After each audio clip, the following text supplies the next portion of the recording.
Once there was a lion who, faint with heat and weary with hunting, lay down to rest under the spreading boughs of a shady oak.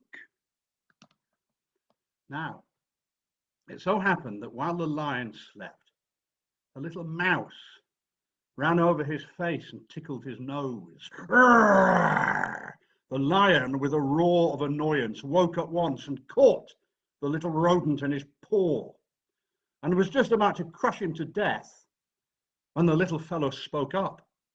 "Oh, great king, do not stain your noble character with the blood of so despicable a beast as I. Let me go, and one day I may repay you."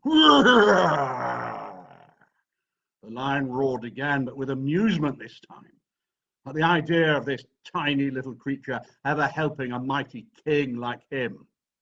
But he did as he was asked, and he released the pathetic, trembling little prisoner.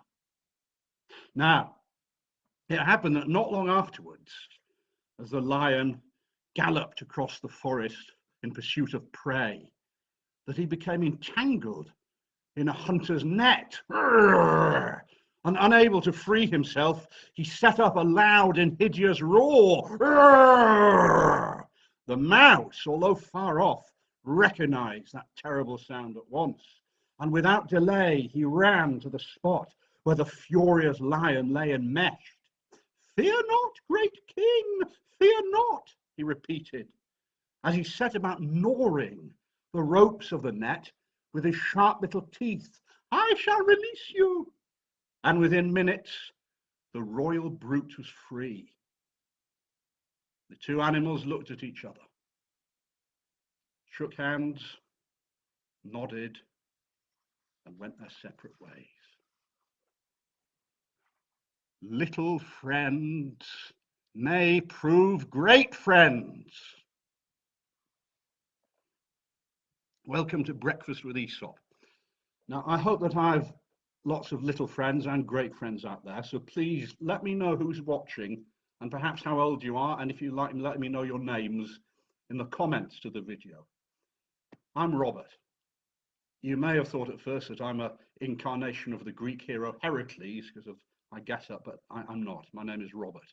So hands up, who has heard of Aesop? Yeah? You? Yeah? Yeah? I thought, as I suspected, most of you have heard of Aesop, and I'm sure that you've probably also heard at least one or two of his stories. You might well have heard the story about the lion and the mouse before. That's quite a well-known one.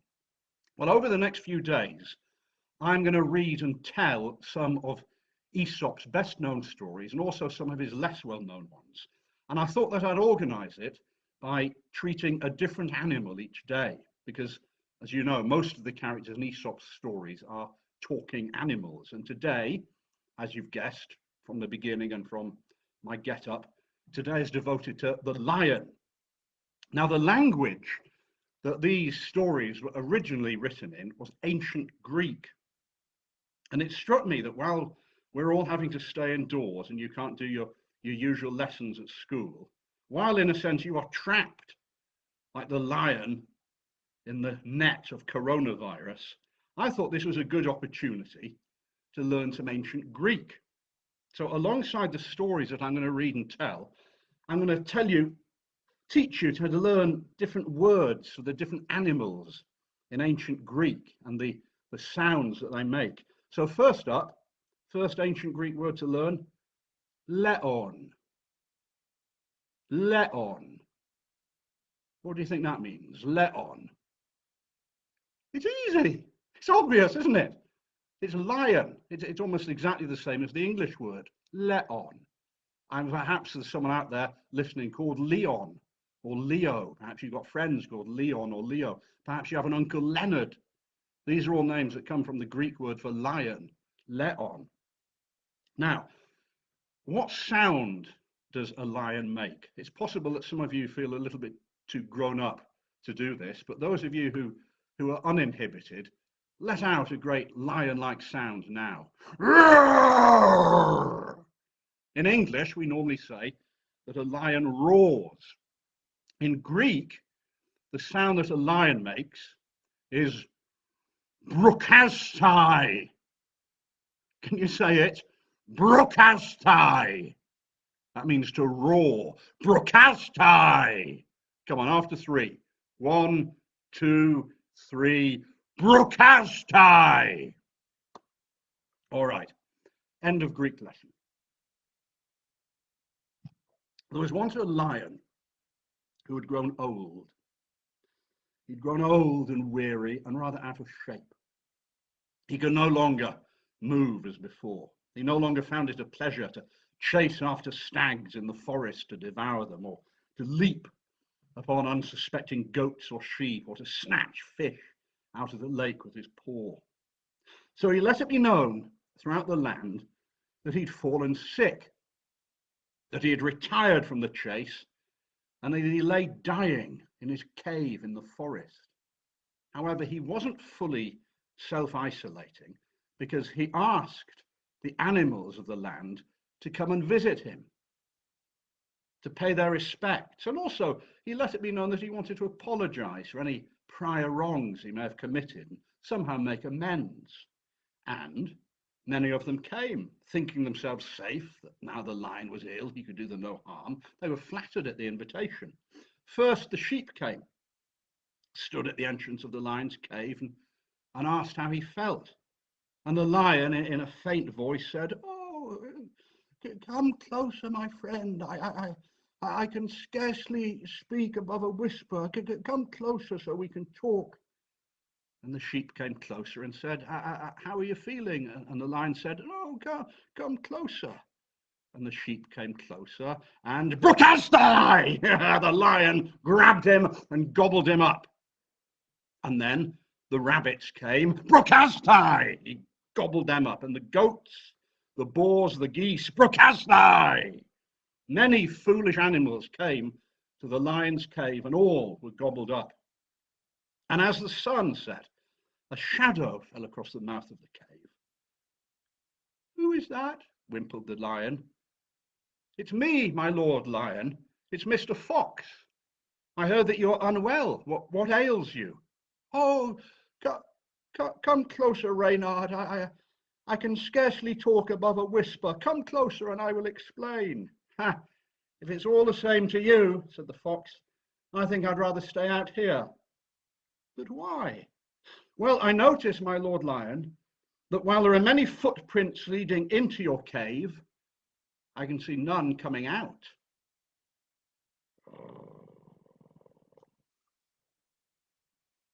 Learn the important lessons of life from the mistakes of others. Now, the fox gets away with his life there, just as the mouse did in the previous tale. But I'm sorry to say that in quite a lot of Aesop's fables, there are less happy endings. This story is called The Lion in Love. One day, the lion was out walking through the forest when he saw the daughter of a woodsman. She was beautiful. And the lion fell in love with her at once. He was smitten. He was determined there and then that she would become his wife. So that very day, the lion approached the woodsman and he asked, nay, he demanded the woodsman's daughter's hand in marriage. Thought the woodsman. Well, yeah, this is a bit awkward. I don't know what to say. I mean, she's a girl and he's a lion. Surely they can't get married. Oh. Because on the other hand, he is a lion, and I can hardly say no. He might rip me to shreds. So the woodsman came up with a plan. "Of course you can marry my daughter, King Lion," he said. But you understand, well, of course you understand, she's a delicate young thing. She's young and fresh, and well, with your claws and your teeth, they'll frighten her away. She's bound to be simply afraid of you. Listen, I've got an idea. If you let me call a surgeon to remove your teeth and file down your claws so you won't harm the girl when you touch her, then we can arrange the wedding without delay.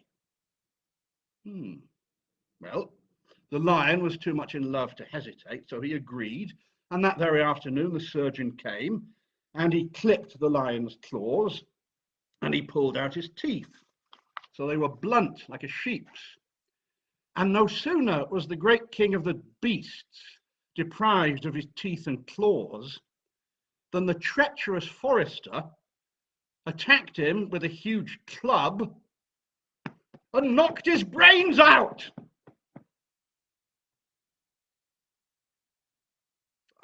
I'm sorry to end on a bit of a downbeat, but I hope that you've enjoyed your first breakfast with Aesop. Join me tomorrow when we will return to another of the characters we've met today, the mouse.